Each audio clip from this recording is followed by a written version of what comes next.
যারা ধরেন পুলিশে দায়িত্ব পালন করেন, র্যাবে দায়িত্ব পালন করেন, আনসারে, গোয়েন্দা সংস্থাতে, বিজিবিতে, সশস্ত্র বাহিনীতে দেশের রাজনীতি নিয়ে পাবলিক ফোরামে কথা বলার কোনো এখতিয়ার ওনাদের নাই। এবং অন্তর্বর্তীকালীন সরকারকে চ্যালেঞ্জ করাটা হচ্ছে একটা মিলিটারি কুয়ের সামিল, যেটা করবার ন্যূনতম কোনো অধিকার এখতিয়ার 24-এর গণ অভ্যুত্থান ওনাকে দেয় নাই, কাউকে দেয় নাই বাংলাদেশে। পান কোথায়? এগুলো তো ইন্ডিয়ান ন্যারেটিভ। গত 10 মাস থেকে ইন্ডিয়ার গণমাধ্যমে আমরা যা যা শুনছি, যেই বক্তব্য, যেই শব্দে শুনছি, উনি এগুলো বলছেন। এই দিল্লির গোলামি থেকেই তো আমরা মুক্ত হয়েছি 1400 শহীদের জীবনের বিনিময়ে 2024 সালে। প্রথমে হচ্ছে যে আপনারা গত কয়েকদিন থেকে একটা গুঞ্জন ঢাকাতে শুনেছেন, দেখতে পাচ্ছেন সামাজিক যোগাযোগ মাধ্যমে, যে অন্তর্বর্তীকালীন সরকারের প্রধান উনি পদত্যাগ করবেন, করছেন, করতে পারেন, এইরকম একটা গুঞ্জন চলছে। এবং এর কয়েকদিন আগে আপনারা দেখলেন যে জাতীয় নিরাপত্তা উপদেষ্টা, পররাষ্ট্র স্বরাষ্ট্র উপদেষ্টা এবং 3 বাহিনী প্রধানের সাথে অন্তর্বর্তীকালীন সরকারের প্রধান প্রফেসর ইউনূসের একটা মিটিংও হয়েছে। মিটিং হবার আবার 1-2 দিন পরে অফিসার্স অ্যাড্রেস ছিল, সেখানে প্রধান সেনাপতির বরাতে বেশ কিছু বক্তব্য আপনার সামাজিক যোগাযোগ মাধ্যমে এসছে যে উনি কি বলেছেন তার অফিসারদের উদ্দেশ্যে। এটার কোনো অফিসিয়াল স্টেটমেন্ট আইএসপিআর এর থেকে দেওয়া হয় নাই। আমরা যদি মনে করি যে ওটা উনি বলেছেন, সেই রকম সাপেক্ষেই আমরা রেসপন্স করব আর কি। বাট একই রকম বিভিন্ন বক্তব্য উনি বিভিন্ন সময় দিয়েছেন, বিভিন্ন ইন্টারভিউতে। নির্বাচন কতদিনের মধ্যে হওয়া উচিত, নির্বাচনে আওয়ামী লীগের অংশগ্রহণ ইনশিওর করা উচিত, ইনক্লুসিভ হওয়া উচিত, এই সরকারের মেয়াদ বেশি দিন থাকা উচিত না, এইসব ব্যাপারে উনি কথাবার্তা এর আগে অনেকগুলো বলেছেন। প্রথম কথা হচ্ছে যে আমরা মনে করি যে বাংলাদেশ রাষ্ট্রে যারা আইনশৃঙ্খলা বাহিনীর ফোর্স আছেন, ইনক্লুডিং সভরেন ফোর্সেস, যারা ধরেন পুলিশে দায়িত্ব পালন করেন, র্যাবে দায়িত্ব পালন করেন, আনসারে, গোয়েন্দা সংস্থাতে, বিজিবিতে, সশস্ত্র বাহিনীতে দেশের রাজনীতি নিয়ে পাবলিক ফোরামে কথা বলার কোনো এখতিয়ার ওনাদের নাই, ফুল স্টপ। এইটা বিয়ন্ড দেয়ার জুরিসডিকশন। আর্ম ফোর্সেসের রেসপন্সিবিলিটি হচ্ছে যেই সরকার যখন বৈধতার সাথে ক্ষমতায় থাকবেন তার হুকুম মেনে চলা।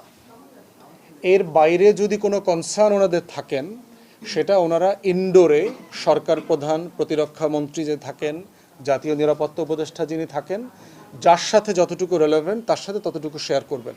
এটা হচ্ছে একটা গণতান্ত্রিক ম্যাচিওর পরিপক্ক রাষ্ট্রের অভ্যেস। আপনারা দেখবেন যে আমি নিজে ইরাক ওয়ারের বিরুদ্ধে মিছিল মিটিং করেছি লন্ডনে ছাত্র থাকা অবস্থায়।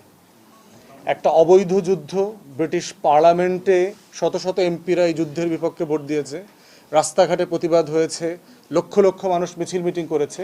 কিন্তু আমি কোনোদিন শুনি নাই ওইখানকার আর্ম ফোর্সেস, পুলিশ অথবা কোনো বাহিনী, গোয়েন্দা সংস্থা ন্যূনতম কোনো কথা কখনো বাইরে পাবলিক স্পেয়ারে বলেছে।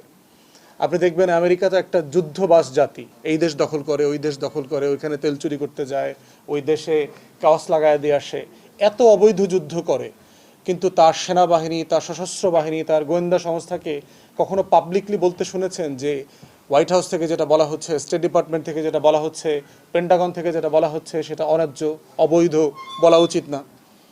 অতএব যদি সত্যি সত্যি এই কথাগুলো সামাজিক যোগাযোগ মাধ্যমে যেগুলো এসছে উনি অ্যাড্রেসে বলে থাকেন, উনি এখতিয়ার বহির্ভূত কাজ করেছেন এবং অন্তর্বর্তীকালীন সরকারকে চ্যালেঞ্জ করাটা হচ্ছে একটা মিলিটারি কুয়ের সামিল, যেটা করবার ন্যূনতম কোনো অধিকার এখতিয়ার 24-এর গণ অভ্যুত্থান ওনাকে দেয় নাই, কাউকে দেয় নাই বাংলাদেশে।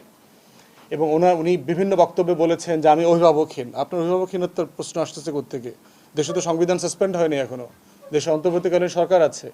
উনি বলছেন যে এই সরকারের ম্যান্ডেট নাই, তো চট্টগ্রাম বন্দর এইটা সেইটা এগুলো নির্বাচিত সরকারকে করতে হবে।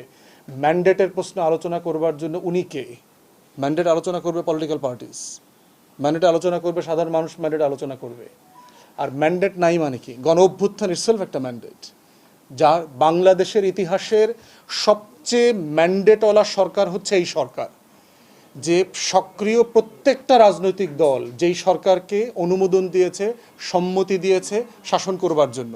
বাংলাদেশে 53 বছরের ইতিহাসে এই রকম ম্যান্ডেটওয়ালা কোনো সরকার আসে নাই। সেই সরকারকে সে বলছে সরকারের নাকি ম্যান্ডেট নাই। আপনি কথাগুলো বলেন কোত্থেকে? পান কোথায়? এগুলো তো ইন্ডিয়ান ন্যারেটিভ।